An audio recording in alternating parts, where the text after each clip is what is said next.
안녕하세요. 오늘도 사연살롱을 찾아주셔서 감사합니다. 40대 여성이에요. 90년대 메가히트곡 중에 핑계라는 노래가 있었어요. 당시 중학생이던 저는 물론 누구나 흥얼거리며 입에 달고 살던 노래죠. 내게 그런 핑계 대지 마. 입장 바꿔 생각을 해봐. 네가 지금 나라면 넌 웃을 수 있니? 한때는 이 가사가 정말 제 심정을 고스란히 전해주는 것 같았어요. 그래서 들려주고 싶었죠. 바로 손아래 동서한테요. 동서는 저보다 나이는 2살 아래지만 직장에서는 제 직속 상사였어요. 저와는 성격이 완전 정반대라서 회사에서도 껄끄러운 관계인데 시댁에서까지 얼굴을 맞대고 살아야 하니 정말 죽을 맛이었죠. 이럴 줄 알았다면 아버님을 따라 2사람 결혼을 결사반대하는 건데 그놈의 명품백이 뭐라고 제 영혼을 팔아버렸지 뭐예요. 김대리, 아니 앞으로는 형님이라고 불러야겠죠? 이거 별건 아닌데요. 지난번 프랑스 출장 때 하나 샀어요. 보는 순간 형님 생각이 나지 뭐예요? 형님이 피부도 희고 팔다리가 길어서 이런 거 하나 팔에 걸치면 정말 잘 어울릴 것 같더라고요. 별뜻 없으니까 받아주세요.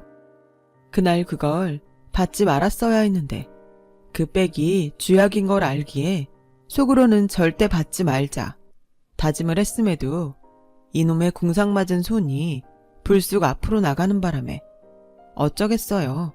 그대로 덥석 받아먹고 말았죠. 먹은 놈은 먹인 놈한테 꿀린다는 인간사 불변의 법칙 그대로 결국 저는 시동생 결혼에 반대는커녕 발바닥에 땀이 나도록 시댁을 드나들며 동서 PR에 앞장서야 했어요. 이런 저를 보고 주위에선 호인이다 뭐다 떠들어댔지만 호인은 개뿔. 김중배의 다이아몬드에 사랑을 배신한 심순의 뺨치는 속물일 뿐이었죠. 저도 알아요. 제가 멍청했다는 걸. 그리고 그 결과는 바로 나타나더군요. 식을 올리고 신혼여행에서 돌아오던 그날부터 동서는 본색을 드러냈거든요. 어른들 앞이니 형님이라고 부를게요. 그런데 그건 아시죠? 직장에선 직급이 우선이라는 거. 우리 장소에 맞게 행동하자고요. 보자마자 요지랄을 하는데 아우 제 발등을 찍고 싶더라니까요. 그제야 현실 자각이 되더라고요. 아, 회사에서 3년을 내리당하고도 내가 정신 못 차렸구나 하고 말이죠. 제가 이러는 데는 이유가 있어요.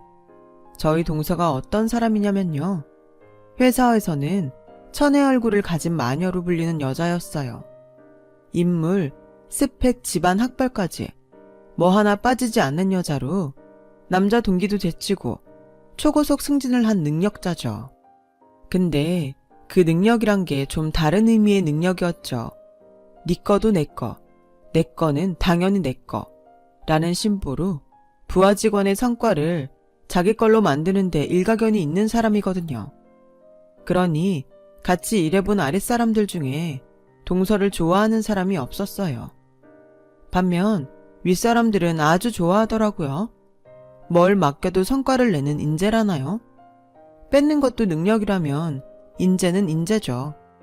암튼 저 역시 동서한테 3년 넘게 핏발린 입장으로서 동서의 시댁 입성에 걱정이 앞서긴 했어요. 남편은 이런 저를 보고 윗사람으로서 속 좁게 굴지 말라고 하는데요. 자기가 제 처지였다면 모르긴 해도 더했으면 더했지 덜하진 않았을걸요. 아무튼 동서의 이런 남다른 능력은 시댁에서도 십분 발휘됐어요. 어찌나 회사에서 하던 짓을 그대로 하던지 미치고 팔딱 뛸 뻔했다니까요. 일일이 열거하면 나를 새도 모자라니 대표적인 걸로 하나만 얘기할게요. 그러니까 몇 년 전 봄의 일이에요. 어머님 생신을 맞아서 온 가족이 모여 저녁을 먹기로 했어요. 이름 있는 한식당에 모일까 하다가 아버님이 발을 다치시는 바람에 그냥 집에 모여서 먹기로 했죠. 동서는 시집와서 처음 맞는 어머님 생신이라 제가 기띔을 해둔 상태였죠.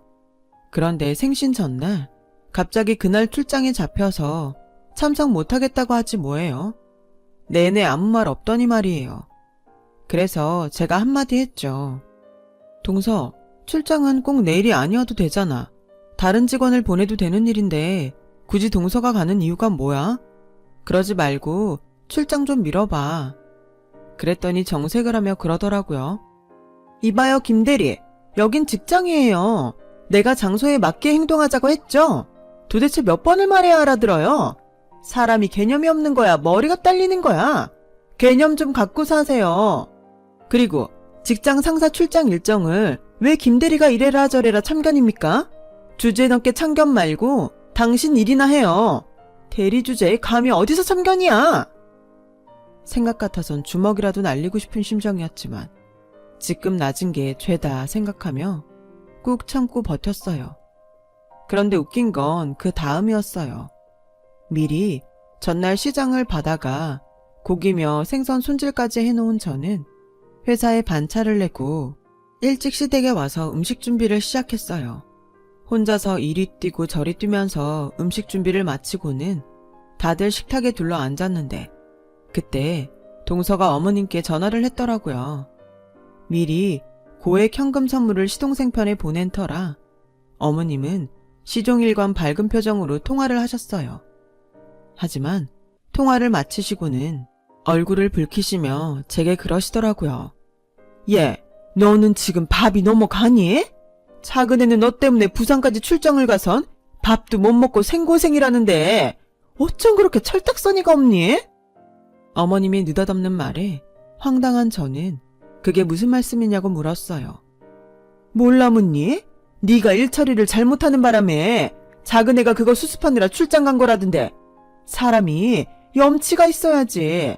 아무리 네가 집에서 손윗사람이라도 그렇지. 네 잘못을 왜 엄한 사람한테 떠넘겨? 그가 몰랐는데 너 아주 나쁜 습관이 있구나. 작은애 올라오면 당장 가서 사과해. 손윗사람이 본이 되지는 못할 망정 어떻게 아랫사람한테 책임을 떠넘겨? 게다가 회사에서 지보다 높은 사람을. 제발 나이값 좀 하고 살아라. 어머님, 그게 아니고요. 됐다. 밥이나 먹자. 어머님은 제 얘기는 듣지도 않고 말을 끊으셨어요. 여우 같은 지집애. 마른 하늘의 날벼락이라고 기껏 생각해서 미리 기뜸까지 해줬더니 지 편하자고 날 무능하고 무책임한 사람으로 만들어? 화가 나서 참을 수가 없었어요. 그래서 식사를 마치고 집으로 가는 길에 동서한테 전화를 했어요. 그랬더니 뭐라는 줄 아세요? 지금 그거 따지자고 전화한 거예요? 왜? 어머님 생신상 좀 차렸다고 생색이라도 내고 싶은 거예요? 네, 수고하셨네요. 어머님한테 하는 것만큼 회사에서도 그렇게 열심히 하지 그래요? 그럼 대리딱지도 진작 뗐을 텐데. 암튼 나 지금 바쁘니까 중요한 일 아니면 연락하지 마세요. 바쁜데 쓸데없이 전화질이야. 뭐? 동서 지금 말 다 했어? 여보세요? 동서는 제 할 말만 떠들고는 전화를 끊어버렸어요. 한마디 하려고 전화했다가 열만 더 받고 말았지 뭐예요. 이런 제 모습을 보고 남편은 피식대며 웃기만 하더라고요. 그 모습에 자존심도 상하고 우라가 치밀어서 눈물이 다 나더라고요. 그놈의 명품백만 아니었으면 내가 이런 꼴도 안 당했을 텐데 내가 내 발로 지옥불에 뛰어들었다 싶었죠. 그 외에도 여우 같은 동서 때문에 집에서도 회사에서도 이상한 사람으로 찍힌 게 한두 번이 아니었어요. 하지만 시동생은 물론 어머님과 제 남편까지 동서의 값비싼 선물에 넘어가선 지난 5년간 지방 경조사 다 챙겨가며 며느리 노릇해온 저를 나몰라라 했어요. 유일한 제 편은 아버님뿐이었죠. 아버님은 처음부터 동서를 탐탁지 않게 생각하셨거든요. 동선의 집을 아름아름 알고 계셨는데 주위에서 평판이 그리 좋지 않았던 모양이었죠. 게다가 아버님은 불과 몇 년 전까지도 직장 생활을 해오신 분이라서 직장 상사를 집안 식구로 들이는 게 얼마나 불편한 일인지 잘 알고 계셨죠. 그래서 더더욱 제 심정을 헤아려 주셨던 거예요. 안 그래도 시동생 결혼 전에 아버님이 저를 따로 불러서 그러셨거든요. 아가, 작은 애가 들어오면 아무래도 네가 입장이 곤란할 것 같구나. 그래도 어쩌겠니? 이미 하기로 한 혼사인데 서로 맞춰가며 사는 수밖에. 그래도 힘들어서 못 버티겠다 싶으면 나한테라도 하소연하려무나. 시애비가 돼서 며느리 위에 그 정도 한탄도 못 들어주겠니? 그때는 그저 말씀만이라도 고맙다고 생각했는데 상황이 이렇다 보니 결국 아버님을 찾아가 신세 한탄을 하게 되었어요. 퇴근 후 아버님과 만나 포장마차에서 소주잔을 기울이는데 장소가 그래서 그런가 오랜만에 속 얘기를 해서 그런가 그렇게 기분이 좋을 수가 없더라고요. 그래서 이후로도 종종 아버님과 따로 밖에서 만나 포장마차 데이트를 즐기곤 했는데 하필 이 모습을 들키지 말아야 할 사람한테 들킨 거 있죠. 바로 동서였어요. 남한테 솔직하지 못한 사람들이 대개 그렇듯 동서는 혹시라도 아버님께 제가 자기 욕을 할까봐 걱정이 됐는지 불안한 표정이더라고요. 그리고는 그날 바로 어머님께 이 사실을 고자질했어요. 그냥 있는 사실만 말한 게 아니라 마치 제가 아버님을 제 편으로 만들기 위해 뒤에서 자신을 모함한 것처럼요. 그 바람에 저는 밤에 시댁으로 불려가 어머님께 핀잔을 들었고 그날로 저와 아버님의 포장마차 데이트는 끝이 나고 말았어요. 그나마 아버님과 소주잔을 기울이며 숨통을 튀어왔던 저로서는 유일한 숨구멍이 막힌 것처럼 다시 답답한 일상을 보내야 했어요. 동서는 직장에서 대놓고 업무에서 저를 배제시켰고 시댁에서는 실세인 어머님을 등에 업고 저를 투명인간 취급했어요. 그렇게 몇 달이 지난 어느 날 출근을 해보니 사람들이 모여서 소곤거리고 있더라고요. 얘기를 들어보니 회사에서 명예퇴직 신청을 시작했다더라고요. 안 그래도 동서랑 사이가 안 좋아서 고과 점수가 나빴던 저로서는 가장 위태로운 처지였어요. 전공을 바꾸느라 대학을 2번이나 다녔던 저는 동기들보다 사회생활도 늦게 시작해서 직장생활을 한 경력이 상대적으로 짧았어요. 나이는 40대지만 남들보다 5년가량 뒤처진 셈이니까요. 그래서 직급도 나이에 비해 낮았는데 그나마 이젠 직장마저 잃게 될 판이었죠. 회사에 칼바람이 불었다는 소식이 퍼지자 사무실 안은 평소와 달리 정적이 감돌았어요. 들뜬 얼굴은 오직 동서뿐이었죠. 부하 직원들 실적을 가로챈 덕에 실적면에서 간부들한테 평판이 좋은 데다 친정아버지가 저희 회사 전문인과 친분이 있었기 때문에 안정권이 있었거든요. 그렇게 불안한 시간이 흐르고 드디어 올 것이 오고야 말았어요. 제가 저희 부서 1순위로 명예퇴직 명단에 올랐다는 얘기를 들었거든요. 막막한 제 심정과 달리 동서는 활짝 핀 얼굴로 마치 축제에 온 사람처럼 제게 그 사실을 전해주었어요. 이런 동서 앞에서 애걸복걸하는 모습을 보이고 싶지는 않더라고요. 매달려 울고불고 해봐야 별 수 없는 걸 알기에 일찌감치 단념했는지도 모르겠네요.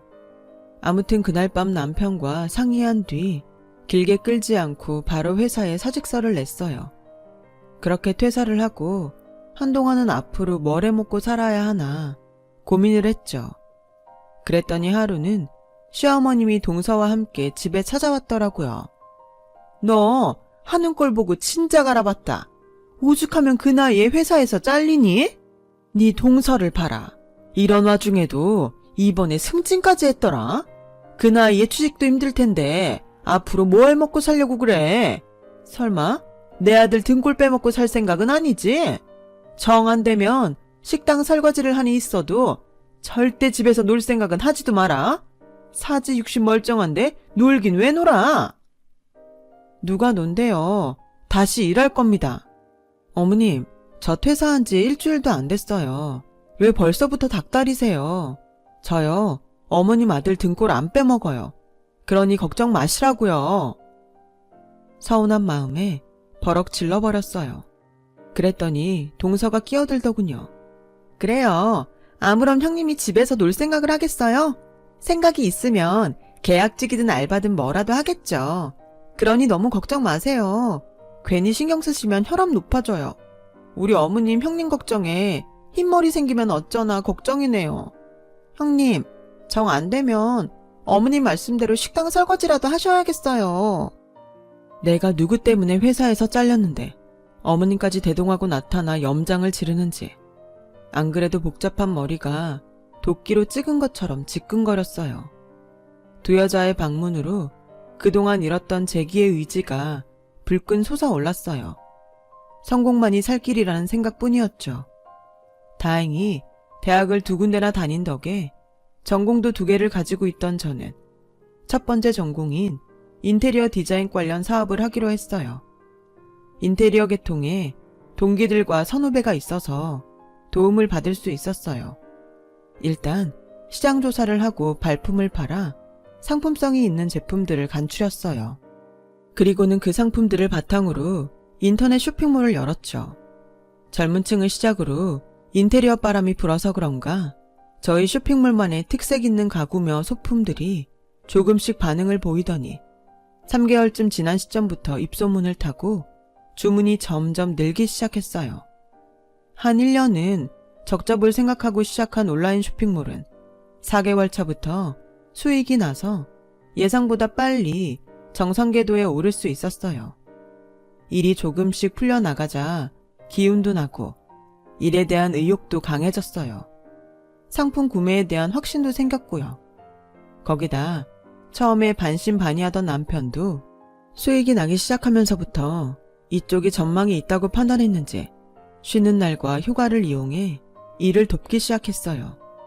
남편의 도움을 받아 혼자 운영하던 쇼핑몰은 매출이 증가하면서 도저히 혼자 감당할 수준이 아니었어요. 신규 거래처 확보와 홈페이지 관리, 배송, 교환, 환불 처리 등 일손이 많이 필요해졌거든요. 고민이 되더라고요. 아예 이참에 사업을 확장해서 회사 규모를 키울까 아니면 아르바이트생을 고용해 최소 필요 일손만 메꿀까 하고 말이죠. 제 고민을 들은 남편은 적게 먹고 적게 싸는 게 안전하다며 사업 확장을 반대했어요.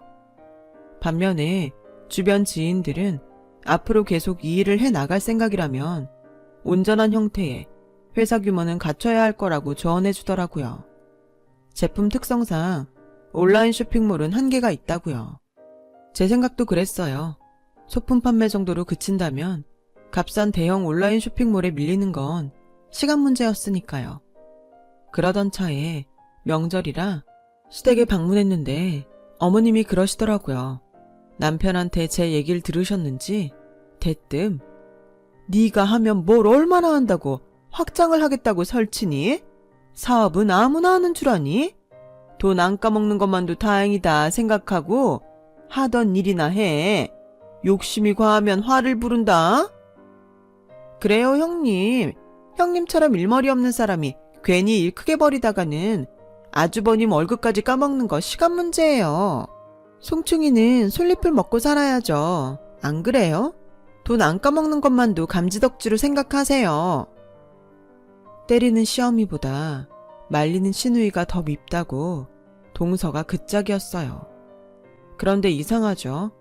어머님이랑 동서가 나서서 말리니까 더 해야겠다는 생각이 들지 뭐예요. 어떻게든 성공해서 두 인간 코를 납작하게 만들어줘야겠다 생각했죠. 그래서 은행 대출까지 받아 사업 확장을 했어요. 결정을 하기까지는 고민이 됐지만 막상 정하고 나니 오히려 마음도 편하더라고요. 먼저 동남아 여행 중에 제 눈길을 끌었던 가구와 인테리어 제품들이 생각나 해외 사업부를 개설했어요. 베트남과 인도네시아 등지에서 라탄 가구와 소품 등을 수입하려고요.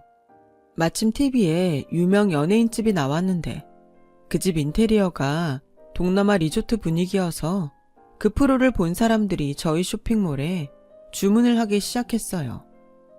그렇게 입소문을 타기 시작해 이후 모던 미드 센추리 인테리어가 붐을 타면서 연속 대박 행진을 이어갔어요. 그러자 하루아침에 회사에서 잘리고 바닥으로 떨어졌던 자존감도 회복되고 전보다 자신감도 생겼어요. 제 수입으로 아파트도 사고 차도 바꾸자 사업 확장을 만료했던 남편도 저를 다른 눈으로 보기 시작했어요. 솔직히 당신이 이렇게까지 잘해낼 줄은 몰랐어. 한두 해 하다가 다시 일자리를 찾아 나서지 않을까 했거든. 힘들 때 힘이 돼주지 못해서 미안해. 그동안 마음고생 많았지. 무엇보다 당신이 잘난 재수씨 때문에 기죽어 사는 꼴 안 봐서 특히 좋아. 그동안 말은 안 했지만 내 와이프가 직장 상사 모시고 사는 것 같아서 마음이 안 좋았거든. 알고 보니 아버님과 저의 포장마차 데이트를 계획한 게 남편이더라고요.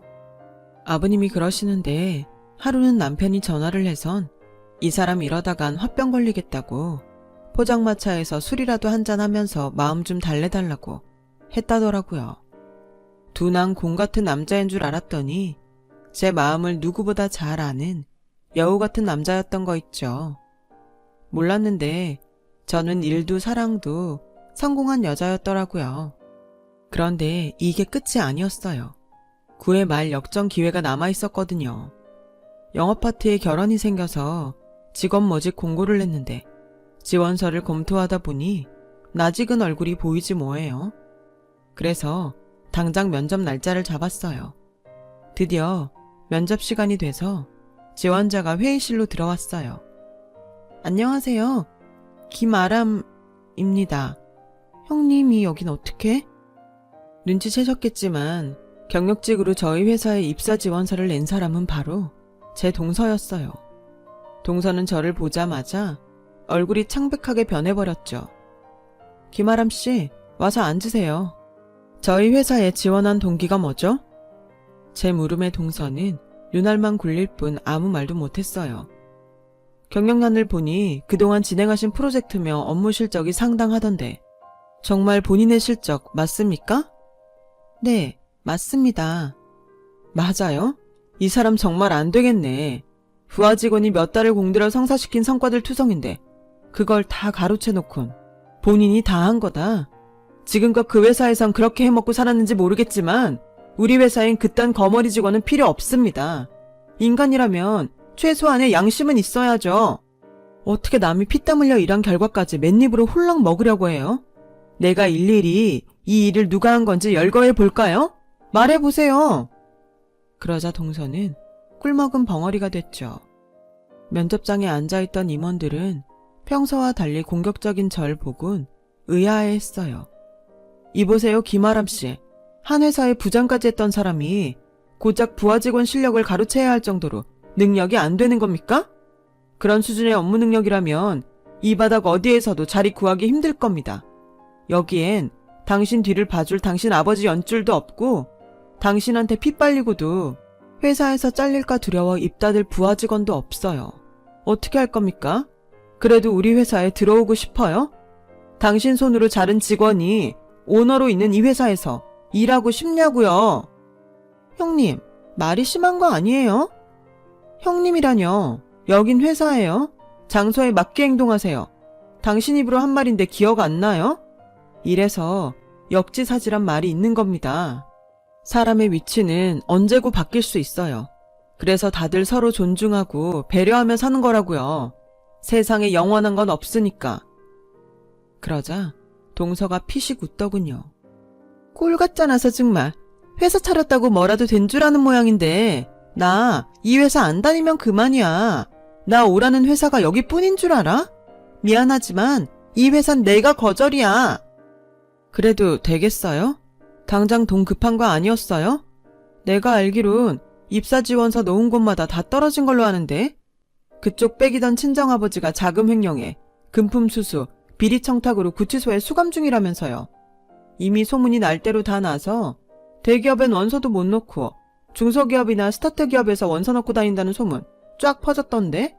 괜찮겠어요? 그쪽은 워낙 실력이 없어서 아버지 백 아니면 힘들잖아요. 안 그래요? 이 이력서만 봐도 그래요. 그쪽이 낸 실적은 하나도 없고 죄다 붙인 백으로 거저 얻거나 부하 직원 선거 가르친 것 뿐이던데 이 수준으로 어떻게 취직을 해요? 그것도 경력직으로. 창피하지 않아요? 그동안 이따위를 살아놓곤 그런 게 잘난 척했던 겁니까? 인생 그따위를 사는 거 아닙니다.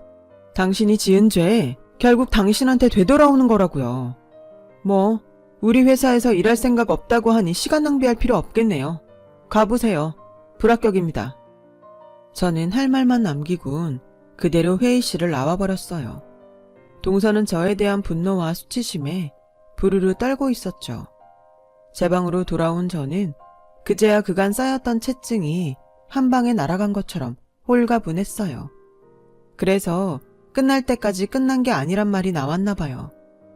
회사에서 잘리고 내 인생도 끝이 났다 생각했는데 이렇게 9회 말 역전 홈런을 날리게 될 줄 누가 알았겠어요. 게다가 그날 이후 시댁에선 많은 변화가 생겼어요. 동서 등에 타서 집안의 실세 노릇을 하던 시어머니는 동선의 집안의 몰락과 함께 이빨 빠진 호랑이가 되었고, 반대로 맏며느리인 제 등에 올라타게 된 아버님은 간만에 큰 소리 땅땅 쳐가며 집안의 왕자를 탈환하셨거든요. 거기다 제가 드리는 용돈으로 지인들 사이에서도 인기가 상승했고요. 어머님은 이제야 동서를 버리고 제게 붙어버려 노력을 하시지만 글쎄요. 그 손을 잡고 싶은 마음이 안 생기니 어쩌겠어요. 그러게 평소에 잘하실 일이지.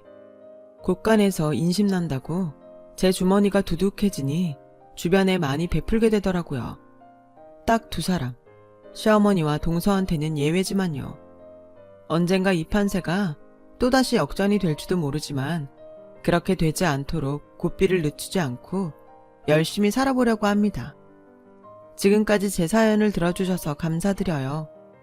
여러분의 인생에도 꼭 역전 홈런의 기회가 있을 거예요. 힘든 시기 다들 기운 내세요. 여러분, 사연 댓글에 응원과 현명한 조언 부탁드려요. 좋아요와 구독은 저에게 큰 힘이 됩니다. 오늘도 좋은 일 가득하세요.